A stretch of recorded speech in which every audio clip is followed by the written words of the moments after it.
تماشې کوي.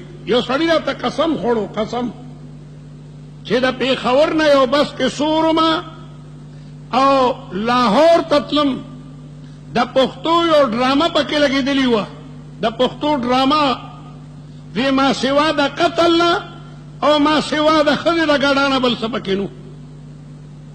یو هلک د ماما په زوی په لور مین دی او نه یې ورکوي، هغه مټیزه کوي، بیا هغه یې ورپسې ګرځي، بیا یې قتل کوي او بیا بل څه به نو. دغه ډز ډوز او دغه عشق او معشوقه پښتنو ته دا ښیي. دا د پښتو ډرامه وه او دغسې د پنجابۍ ډرامې او د اردو ډرامې بچو ته هم دغه ښیي چې څنګه به د ماما لور تختی، څنګه به د ترو لور تختی، څنګه به قتل کې، څنګه به ګډا کې. دا ستاسو زموږ کلچر دی، دا سینماګانو په موږ ته دغه ښیي. د یو بچی د هغه زړه تختی خصوصا ده، هغه چې یو فلم وکړو یاره زه به څنګه قتل کوم، زه به څنګه څوک جینۍ تختومه، دا ته ما ته باقاعده تعلیم راکېدی شي. چا هم د خپل بچي فکر نه دی کړی، مور او پلار یې غرمې نه ودي او بچی دقسې شتورې به مهار د بدماشانو هلکانو سره ګرځي. خلک د خپلې بیزې تپوس کوي چې ماښام کې رانه شي، هلکه بیزه ولې رانله، لیکن د بچي تپوس نه کوي چې نیمه شپه ده زما بچی ولې نه ده راغلی. ستا بچی پوډریانو سره لګیا دی، پوډر څکي، سینمابینو سره لګیا دی، سینماګانې کوي او په مختلفو ورانو چارو باندې اخته یي. نو رب العالمین په دې آیت کې تاو ما ته خطاب کوي. الله تعالی فرمایي قو انفسکم، اے بندگانو ځانم بچ کوي، واهلیکم خپل بال بچم بچ کوي د هغه اور نه چې هغه ډېر لوی اور دی. قو انفسکم ځانونه بچ کوي، واهلیکم خپل اهل و عیالم بچ کوي. نارن علماء کرام ناست دي، نارن کې تنوین تعظیم دپاره دی، نارن عظیمن د جهنم اور دا ګوره ډېر لوی اور دی. حدیث کې راځي چې دا جهنم اور د دنیا د اور نه 70 ګونه زیات دی، 70 ګونه. دا د دنیا اور د هغې 1/70 دی، یعنی دومره غوندې اور چې د هغې تاو په ګز کې رسیږي، دومره اور د جهنم به 80 ګزه کې د هغې تاو چې کوم دی نو هغه رسیږي.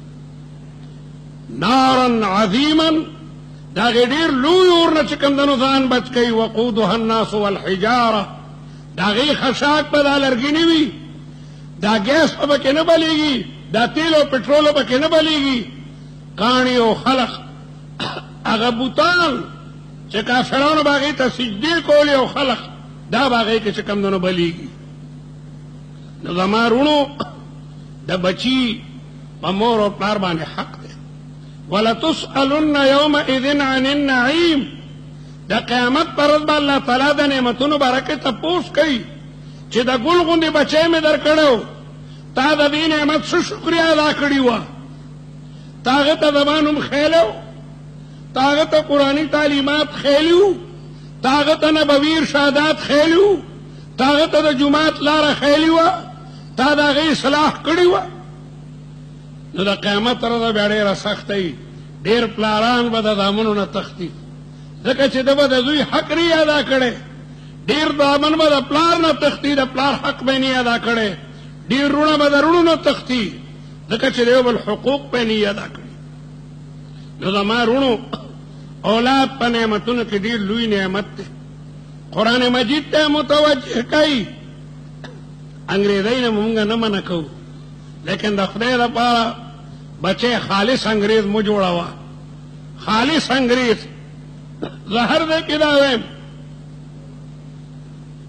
چې پلار به ښه حاجي وي، 2 حجې به یې کړي، عمرو ته به هم ځي او تسبیح به یې ملاسو کې وي، لیکن د کور 5 بچي دي ټول انګریزي سکول ته متوجه کړي.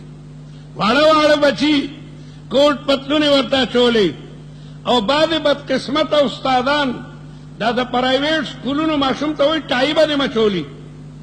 ما خپل کلي کې استادان منع کړل چې خدای مو غرق کا، دا پرایویټ سکولونه مو جوړ کړي دي، وړوکي بچي ته ټایي ولې اچې، ټایي لوی سړي ته اچول هم جرم دی.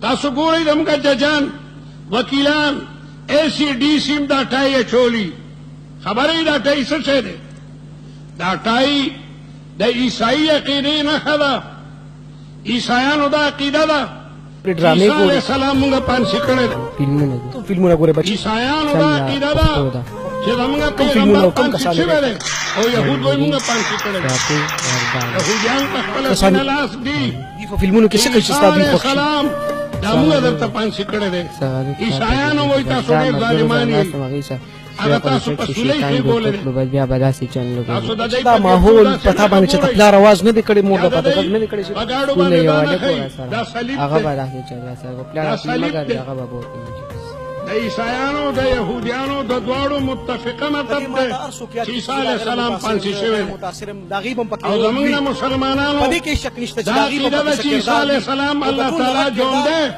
د آسمانونو ته برخېږولی دی د مور پلار کردار ډېر اهم دی او کرام ناست دي حفاظ ناست دي قرآن وایي وما قتلوه وما صلبوه ولكن شبه لهم زما په کور عیسی علیه السلام نه دی وجلی عیسی علیه السلام په صلیب نه دی ښېښولی په دی باندې اشتباه راغلې ده بل رفعه الله الیه الله تعالی عیسی علیه السلام ژوندی